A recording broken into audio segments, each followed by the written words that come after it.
Welcome students. हमने जो last lecture किया था रियल एंड कॉम्प्लेक्स में, हमने फोरियर सीरीज़ का जो चैप्टर स्टार्ट किया था उसमें हमने even function, odd function, periodic function ये हमने रीड कर लिया था। उसके बाद है आपके कुछ मैंने इंटीग्रेशन के फॉर्मूले थे जो मैंने आपको बताए थे आपकी बुक में से। इसके बाद जो है आपके पास फोरियर सीरीज़, देखो फोरियर सीरीज़ होगी क्या और उसको आप कैसे देखो डिफाइन करोगे, कैसे किसी फंक्शन के लिए फोरियर सीरीज़ निकालोगे। कहते हैं देखो Fourier series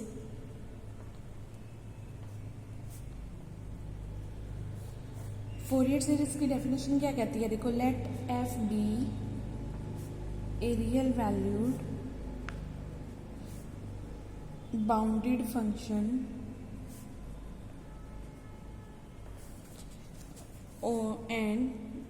and integrable function।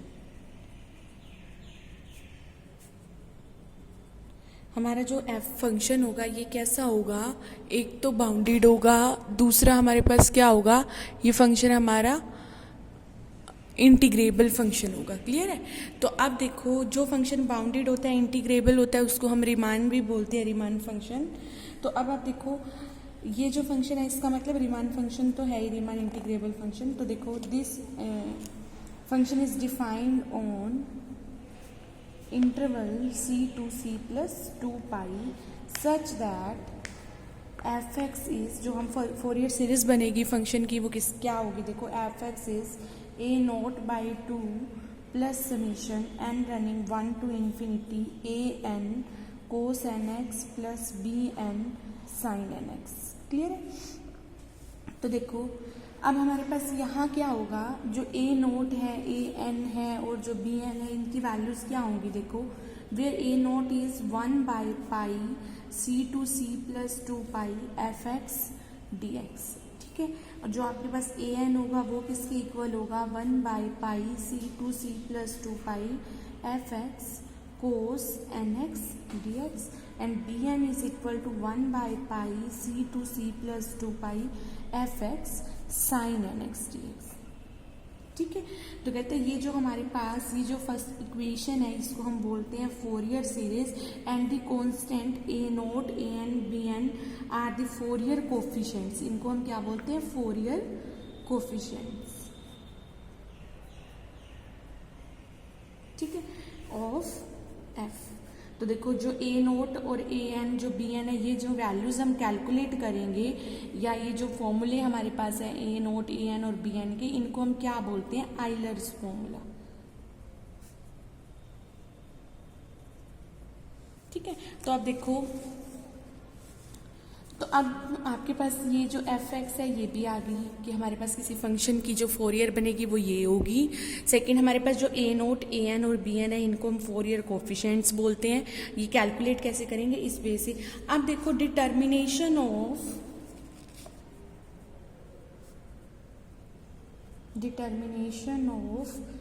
Fourier coefficients और आइलर फॉर्मूले। कहते कि जो हमारे पास ये जो वैल्यू आई है ए नोट की, ये वैल्यू कैसे आई है, ए एन की ये वैल्यू हमने कैसे फाइंड की भी है। तो कहते ये वैल्यूज हमने कैसे कैलकुलेट की हैं वो अब आपको बता रहा है कि हमारे पास जो ए नोट है, ए एन है और जो बी एन है उसकी ये वैल्यू कैसे निकाली है। देखो अब हमारे पास देखो इसका प्रूफ बता रही हूँ मैं आपको। The Fourier series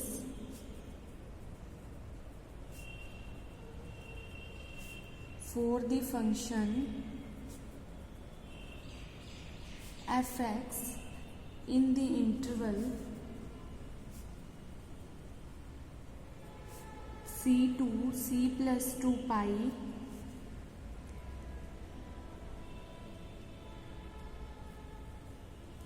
can be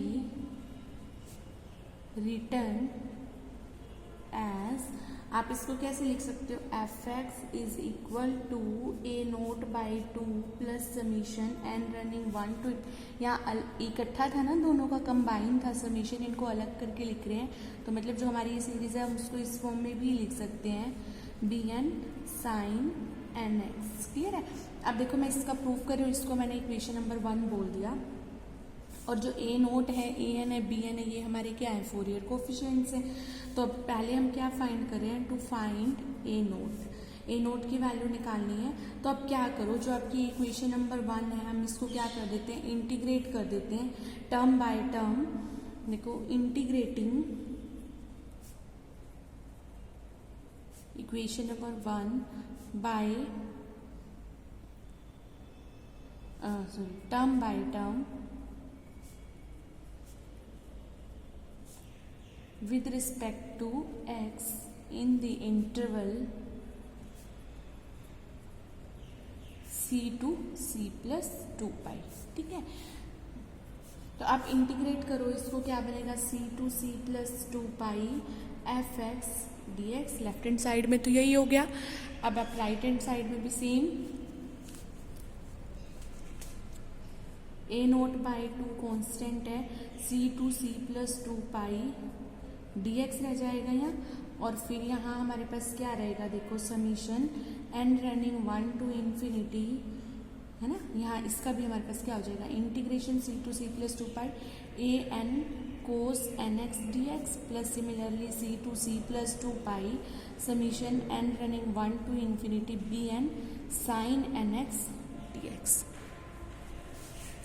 ठीक है, हमने यहाँ इंटीग्रेट कर दिया इस सारे फंक्शन को। तो अब देखो आपके पास रिजल्ट क्या आ जाएगा, c to c plus 2 pi f x d x is equal to a note by 2 तो हमारा कांस्टेंट है, वो as it is d x है। डी एक्स का इंटीग्रेशन करोगे x आएगा, उसमें अपर लिमिट रखोगे पहले c plus 2 pi माइनस में c, तो वैल्यू क्या आ जाएगी 2 pi। ठीक है। प्लस अब देखो ये ए एन है, ये तो कांस्टेंट है क्योंकि इंटीग्रेशन आप विद रिस्पेक्ट टू एक्स कर रहे हो, तो इसको आप बाहर करो तो इंटीग्रेशन किसका बच जाएगा, cos n x c to c plus 2 pi. ये मैंने आपको रिजल्ट बताए थे इंटीग्रेशन के कुछ, उसकी वैल्यू क्या होती है 0, तो यहाँ हमारे पास क्या हो जाएगा 0। सिमिलरली यहाँ से बी एन बाहर आ जाएगा, integration of sine n x d x between c to c plus 2 pi, तो ये वैल्यू भी क्या हो जाएगी 0। तो अब देखो 2 से तो हमारा 2 कैंसिल हो गया, तो c to c plus 2 pi f x d x is equal to a naught pi. तो ए नोट की वैल्यू क्या आ जाएगी 1 by pi c to c plus 2 pi f x d x is equal to a naught. ठीक है, तो ये value हो गई हमारे पास ए नोट की। सिमिलरली हम किसकी वैल्यू फाइंड कर सकते हैं, ए एन की और बी एन की। ए एन की जब आप वैल्यू फाइंड करोगे आपको सेम ऐसे ही करना है, इंटीग्रेट करोगे, और लेकिन आप उस इंटीग्रेशन से पहले क्या करोगे, ये जो आपकी टर्म है सीरीज वाली जो इक्वेशन नंबर 1, इसको आप पहले क्या कर लोगे, कोस एन एक्स से मल्टीप्लाई करो, क्योंकि आप इसको प्रिजर्व रखना चाहते हो। ए एन की वैल्यू फाइंड करनी है तो ये हमारा सेव रहना चाहिए, तो आप इसको कोस एन एक्स से सारे को मल्टीप्लाई कर लो। यहाँ हमारे पास बन जाएगा क्या, cos n x into f x a naught c to c plus 2 pi. यहाँ सेम इंटीग्रेशन, यहाँ हमारा क्या हो जाएगा, कोस स्क्वायर एन एक्स, ये वाला टर्म भी sine n x into cos n x, इसका रिजल्ट लग जाएगा, तो ये पार्ट आपका 0 जाएगा। तो मतलब आप क्या करोगे, सबसे पहले जब आपने ए एन कैलकुलेट करना है तो इसको कोस एन एक्स से मल्टीप्लाई करोगे और फिर आप उसको इंटीग्रेट कर दोगे between limit c to c plus 2 pi. और सिमिलरली जब आपको बी एन फाइंड करना है तो सारी इक्वेशन को पहले आप क्या कर दोगे, साइन एन एक्स से मल्टीप्लाई कर दोगे, फिर इंटीग्रेट करोगे। क्लियर है, तो बस वैल्यूज आ जाएंगी। आप थोड़ा एक बार इसको बुक में से रीड करना, आपको पता चल जाएगा। इसके बाद देखो आपके पास है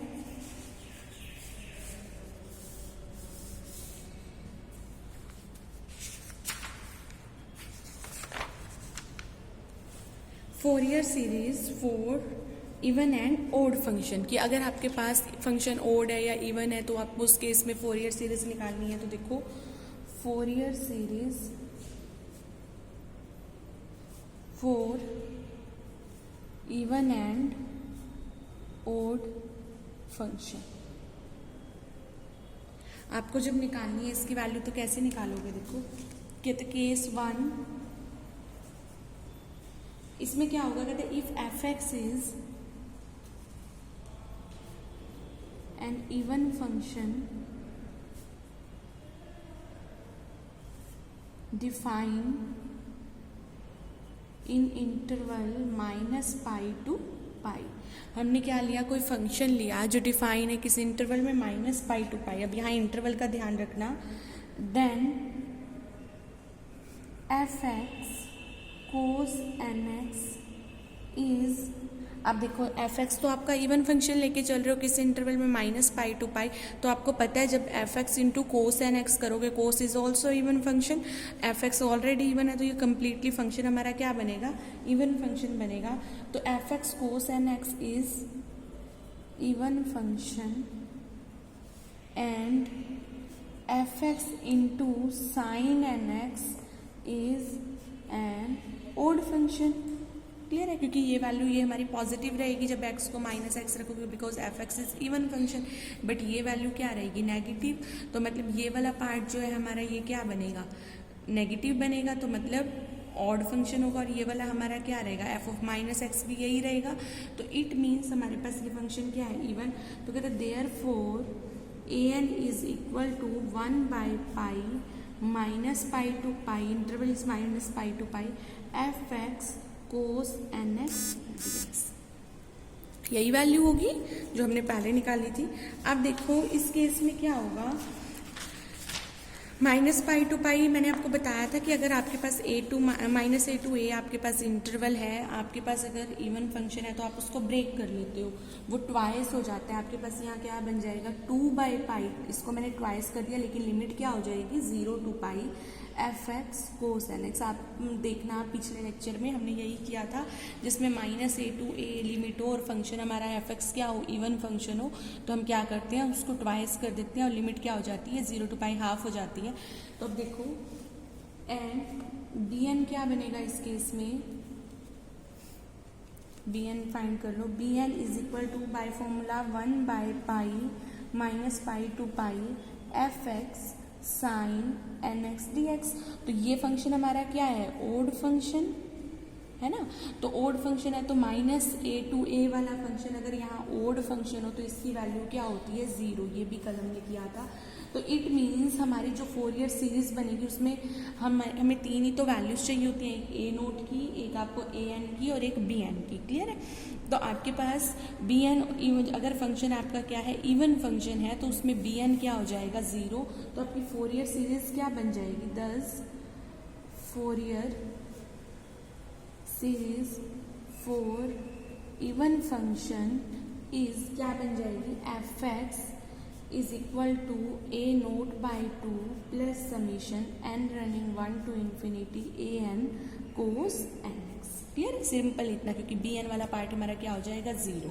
आप देखो अगर आपका फंक्शन क्या है, केस सेकंड है कि अगर हमारा फंक्शन क्या है, ओड फंक्शन है, तो कहते हैं if f x is an odd function define in -π to π। अगर हमारा फंक्शन क्या है, ओड फंक्शन है, तो इस केस में क्या बनेगा, देखो अगर फंक्शन ओड हुआ तो हम कैसे करेंगे, देखो कहते हैं अगर ओड फंक्शन है तो ए एन की वैल्यू वही same 1/π -π to π f x cos n x d x. तो अब ये देखो अगर फंक्शन हमारा ओड है तो ये वाली चीज जो बनेगी, ये हमारे पास क्या बनेगा, ये वाला फंक्शन कंप्लीटली क्या बन जाएगा, ओड फंक्शन बन जाएगा, बिकॉज एफ एक्स ओड है। तो एफ ऑफ एक्स की वैल्यू क्या आएगी, अगर हम एक्स को -x से रिप्लेस करेंगे तो -f(x), ये वैल्यू हमारी क्या है, पॉजिटिव रहेगी, क्योंकि कोस -θ इज कोस θ। तो ये ओवरऑल माइनस साइन बाहर आएगा, तो ये कंप्लीट फंक्शन हमारा क्या बनेगा, ओड फंक्शन। ओड फंक्शन है तो हम इसको क्या लिख सकते हैं, देखो 1/π, इसकी वैल्यू ही 0 हो जाएगी सारे इंटीग्रल की, तो ये हमारे पास वैल्यू क्या हो जाएगी, 0। जब बी एन फाइंड करोगे तो क्या होगा, 1/π -π to π f x sine n x d x. तो जब आपको ये वैल्यू फाइंड करनी है तो एफ एक्स आपका ओड फंक्शन है, इस केस में हम ओड फंक्शन लेके चल रहे हैं, साइन भी हमारा क्या होता है, ओड, तो माइनस माइनस तो हमारा प्लस हो जाएगा, तो ये फंक्शन हमारा क्या बन जाएगा, टोटल इवन फंक्शन। तो जब ये फंक्शन इवन फंक्शन बन जाएगा तो -a to a लिमिट, तो इसको ट्वाइस कर दो, 2/π 0 to π, हमारे पास ये इंटीग्रेशन क्या बच जाएगा, f x sine n x d x. Clear है, तो जब आपके पास फंक्शन क्या हो, ओड फंक्शन हो, तो आपकी फोरियर सीरीज क्या आएगी, Fourier series when f x is an odd function in minus pi to pi, तो क्या बनेगी सीरीज, वही लिख रही हूँ मैं। फाइनली हमारे पास बनेगा f x is equal to, इस केस में हमारे पास क्या होगा, simple n running 1 to infinity b n sine n x.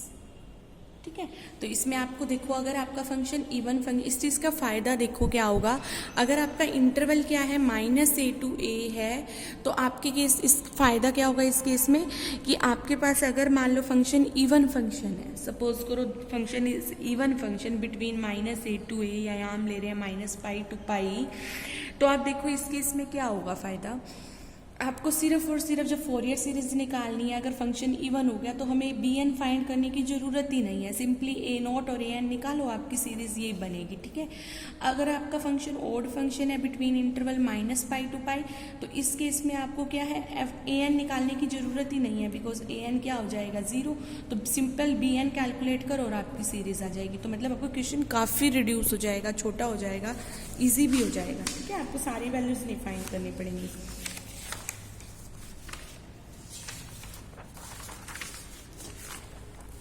Next देखो इसमें आगे फिर कुछ कंडीशंस हैं जब हम फोरियर बनाएंगे, वो चलो मैं तुम्हें नेक्स्ट लेक्चर में कराऊंगी कि इसके क्वेश्चंस भी करेंगे अब हम, कि इसके क्वेश्चंस कैसे आपको सॉल्व करने हैं। क्लियर है, क्वेश्चन से आपको ज़्यादा क्लियर होगा कि हमें इस करना क्या है एक्चुअली। ठीक है।